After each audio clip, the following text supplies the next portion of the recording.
Hello, everyone. This is me, Black Light. This is my channel. Welcome to my channel. If you get a chance, please like my video. Please subscribe to my channel. What I'm bringing you today is Elijah McClain. Everybody knows, well, most people know that today Joe Biden signed an executive order dealing with police reform. And he actually invited Elijah McClain mother to the signing of the bill.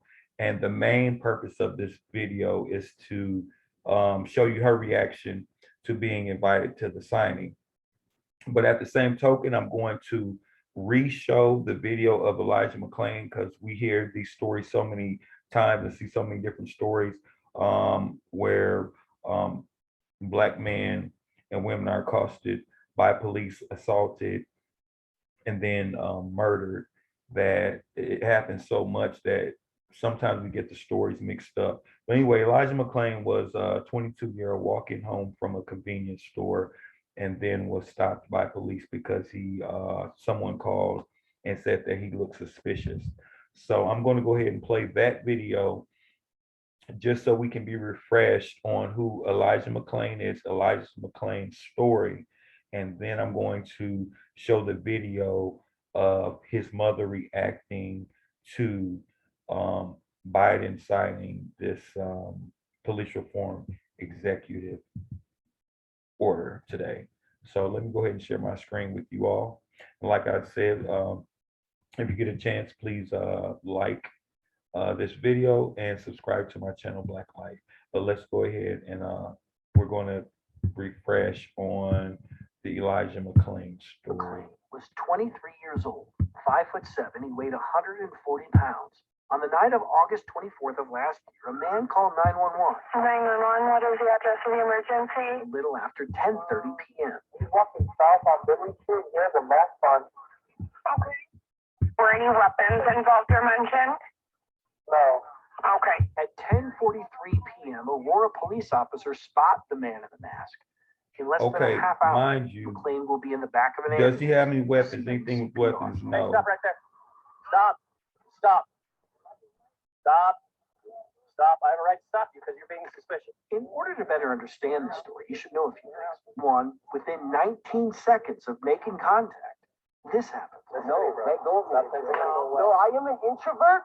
Please respect your boundaries that I am speaking. Mind you, we're in the middle of a pandemic. I'm going home. Relax. It's cold outside. It's not uncommon for people to wear masks. That's why a ski mask was invented in the first place. So how could it be suspicious? McClain had committed no crime. His body cameras and officers in McClain fall to the ground. One officer says this. You can't exactly see what happens next, but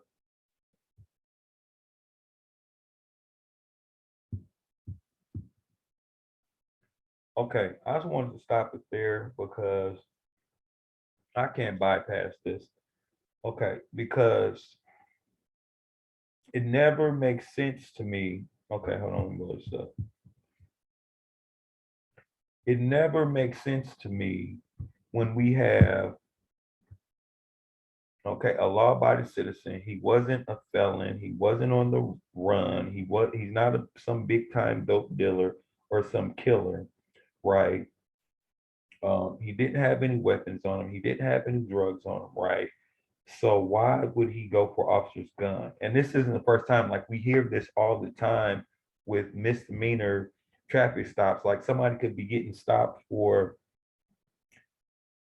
not using a turn signal, and then all of a sudden you have this person, instead of getting a traffic ticket or a warning, we have this person out of the car, and then we always want to hear officer yelling, "There, don't go for my gun, don't reach my gun."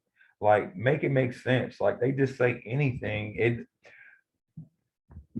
all logicality, if there is such a word, and realisticality just goes out the window.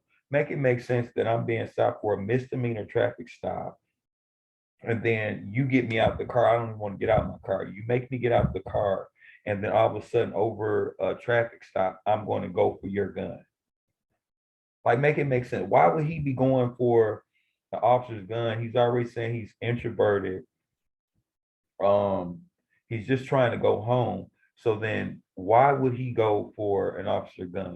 That just don't make sense. It just don't make sense. Based on the audio, it's clear this is the moment officers apply what's known as a carotid hold on McClain's neck. The subordinates were fighting up. The local district attorney reports. At this point, McClain loses consciousness briefly. At 10:45 p.m., or a little more than 2 minutes after police make contact with him, McClain is talking.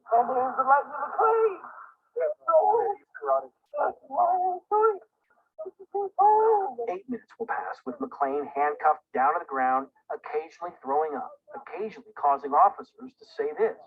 Still out. And then at 10:54 p.m., with McClain still on the ground, an officer says this.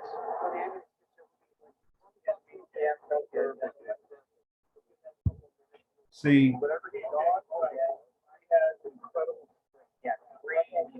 1 minute before 11 p.m., McClain receives 500 milligrams of ketamine, an anesthetic. An autopsy will suggest McClain had a therapeutic level in his blood. In other words, not enough in the mind of the coroner to kill him.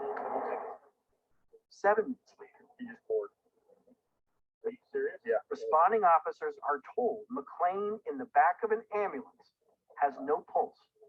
He would be revived, but 3 days later, doctors would remove life support for the brain-dead 23-year-old. Chris Vanderbeek, 9 News. see, I'm gonna go ahead and play. I just want to refresh who Elijah McClain was and his story. As we seen, he was walking home from a convenience store, not doing anything illegal, not doing anything wrong, ends up dead.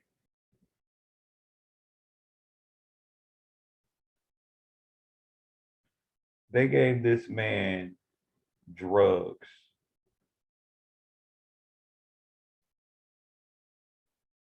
Okay, so now we're going to go ahead and listen to his mother's response to Joe Biden's executive order for police reform.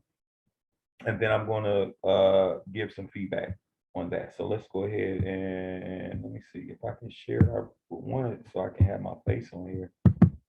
Let me see. Oh, okay. There we go. There we go.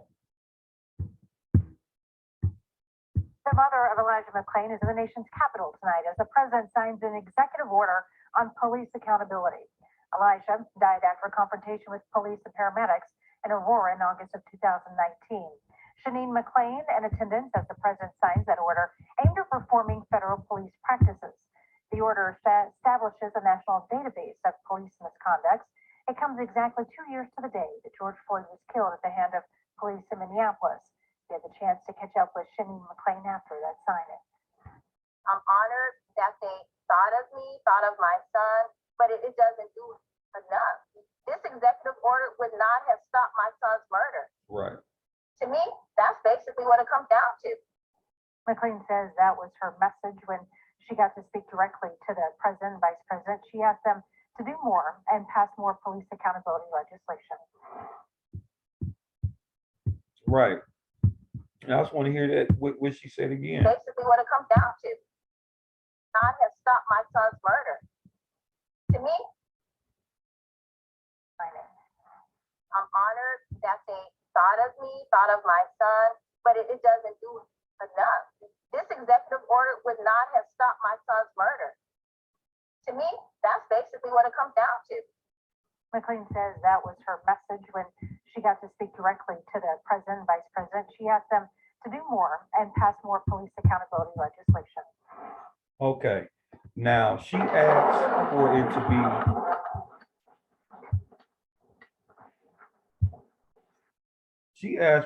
be when she told Biden to his face, she wants to see more accountability legislation passed. And we know what that is. That is getting rid of qualified immunity to where officers can commit crimes or do things that are illegal or wrong and then not be held accountable for them. Like she said, what he's doing now isn't doing anything or would not have stopped what happened to her son. To be truthfully honest, most of the things that we see when we're ending up assaulted or dead are during misdemeanor traffic stops. How is okay? Because I will say these are a couple things that I know that are in his executive order. One is he's banning the use of chokeholds. Two, supposedly they're getting rid of no knock warrants.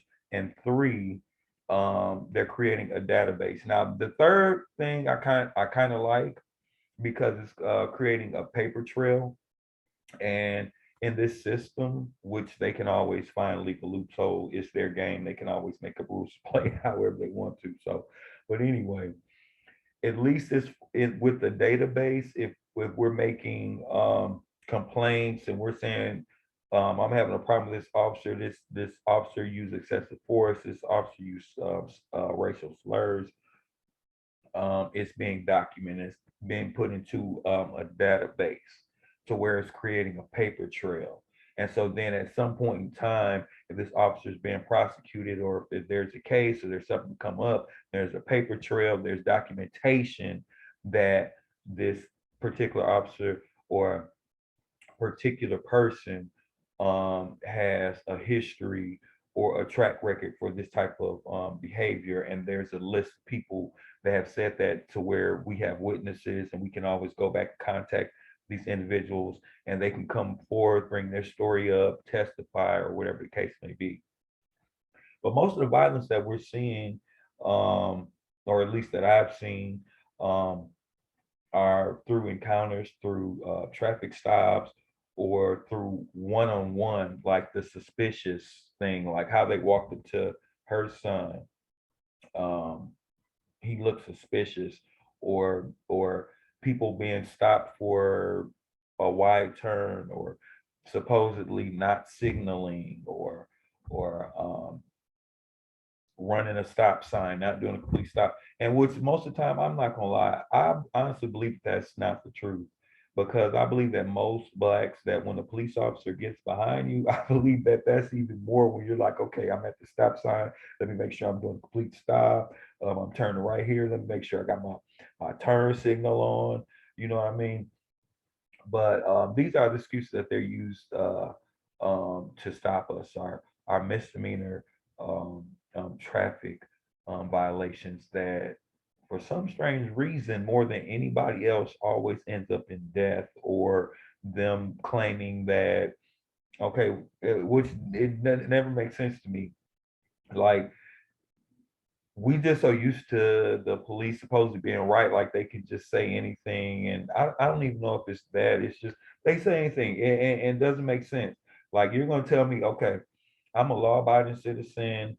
I don't have any violence on my record. Nothing of the sort, nothing of the such, right?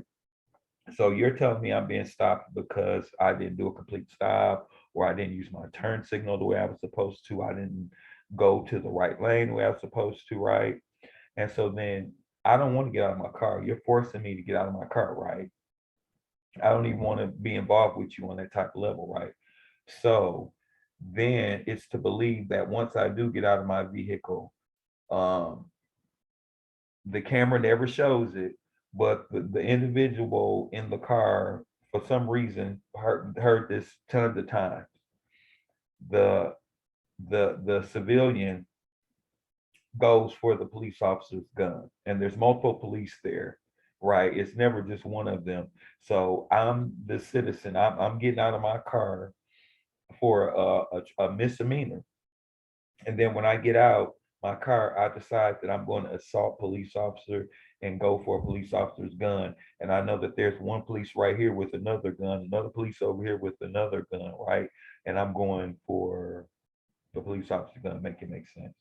So, but anyway, what Elijah McClain's mother, exactly what she said, she hit it right on the head. She said she's honored that he asked her to come to the signing, which is just a political ploy anyway. Like them people don't really care nothing about what's going on like that. I mean, like, let's be realistic. Like, if we could look inside people's heart and really see people's motives, the motives for inviting her to that signing wasn't anything to do to like uplift her or to better her situation. Or, I mean, I was inviting her to a signing. It's a good look for them, pretty much. It's a good look if she was there and she supported and if she said some positive things. But on the contrary, she actually said the opposite.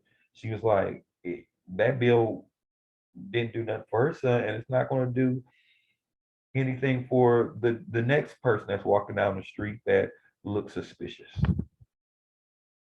or the next person that's stopped for a misdemeanor traffic violation and ends up dead or beaten almost to death.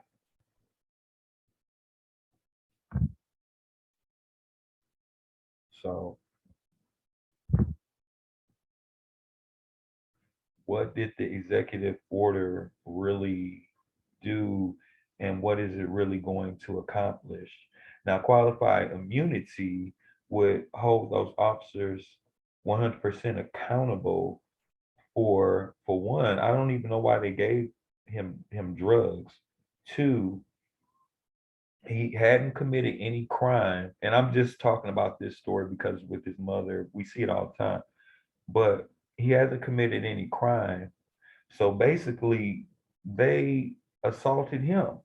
For one, he didn't commit any crime, so they had no reason putting their hands on him. They had no reason throwing him to the ground, and they absolutely had no right to administer um, drugs to him, all because someone said he was walking down the street with a ski mask on. Did he commit any crimes? No. Does he have any weapons? No. So he's dead because he was walking down the street in the wintertime with the ski mask on, in the middle of the pandemic with the ski mask on. That's why we need qualified immunity. Qualified immunity would give the accountability that Elijah McClain's mother was talking about. She wants to see police accountability for their actions. So that's all for right now for this story. Like I said, if you get a chance, like my video. If you get a chance, subscribe. You know, I would appreciate it. And that's all for now. And thank you for watching.